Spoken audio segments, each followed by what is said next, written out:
I'm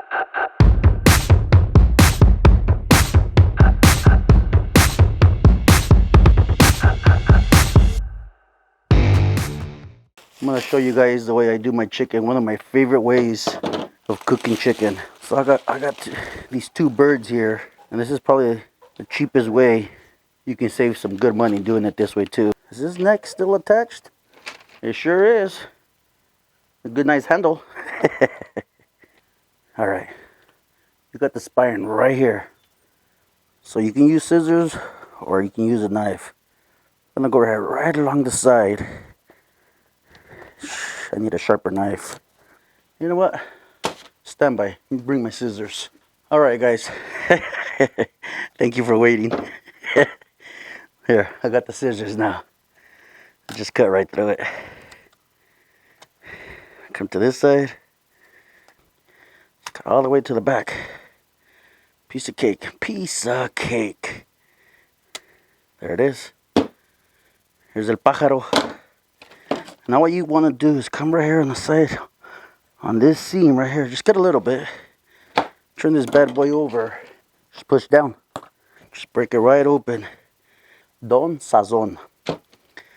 This is badass for chicken. Just season it up. Nice and heavy. Just pat it in. Go around this side. Chingon. Just like this, guys. So simple. Butcher's paper that I had left from my last cook. This butcher paper is saturated with fat. So this is a perfect fire starter. I really don't want the flames on this top shelf. Bottom shelf is fine, not the top shelf. Just like this, guys. I'm not gonna move them. They'll probably stay there maybe 20 minutes, 15 to 20 minutes. Maybe I'll turn them. But I'll bring you back once we get a little bit closer. We're at the mark at about a 15-20 minute mark. Check it out. And the reason I did bone side down, if you will, is because I need this to cook faster than the outside. So we're gonna just go ahead and flip it just like that. Gotta tuck everything right in. The wing, crispy wing. Yeah, I know I'm using a fork. You use tongs so you don't poke and lose all the juices. But come on, it's chicken. Chicken is super juicy already as it is. So what I'm looking for, if it's getting burned, I'm gonna turn them. This one's getting really good color. I'm gonna go ahead and flip this bad boy. Juicy, baby, juicy. Let's go ahead and flip this guy too. Just absolutely gorgeous. So I got some asparagus, broccoli, half a stick of unsalted butter. See what this looks like. Yeah, baby. Looking good. Looking good. Look at that. 155. 156. This one's pretty close. I might pull this one off. Some Sweet Baby Ray's. And I did a cook with some Fireball. I did some short ribs. Had some leftover Fireball. And I'll be honest with you, it was pretty damn good.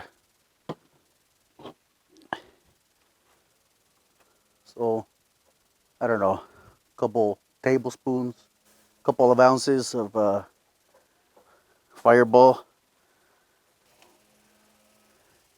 Sweet Baby Ray's. It's my favorite barbecue sauce.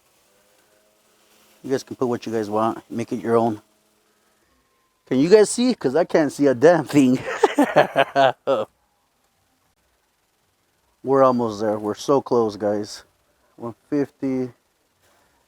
That's just gorgeous, isn't it? Damn, buddy. Bomb, guys. We're going to cut into these guys right now. Damn, look at this. Absolutely beautiful. Oh, man, look at all that juice. Mind you, they rested a good half hour. Just dig into it, guys. Let me break this down a little bit. Oh, yes. Perfect every time. Perfect every time, guys. Very juicy. Let's just go in for a bite, guys. Let's see. Oh man. Mmm. Mmm. Mm-hmm. Incredible. Juicy. That fireball and the sweet baby rays pairs up really nice, guys. Really nice. Let's just go in. Mordida. Mmm. Mmm. This is mine right here. Favorite way right here. No barbecue sauce, no nothing. Just that seasoning, Don Sazon. Freaking delicious. Mmm. Mmm. This is delicious, guys. I highly recommend you guys give it a shot. Give this a shot. Because it is juicy. Mmm. Tender. Mmm. It's bomb. Mmm. And then the veggies is just an extra little bonus. Mmm. Be a savage. Well, thank you guys for watching the 805 Barbecue Junkie. I appreciate. If you haven't subscribed, subscribe please. It helps out my channel tremendously. Well, gracias. And I'll catch you guys next Friday.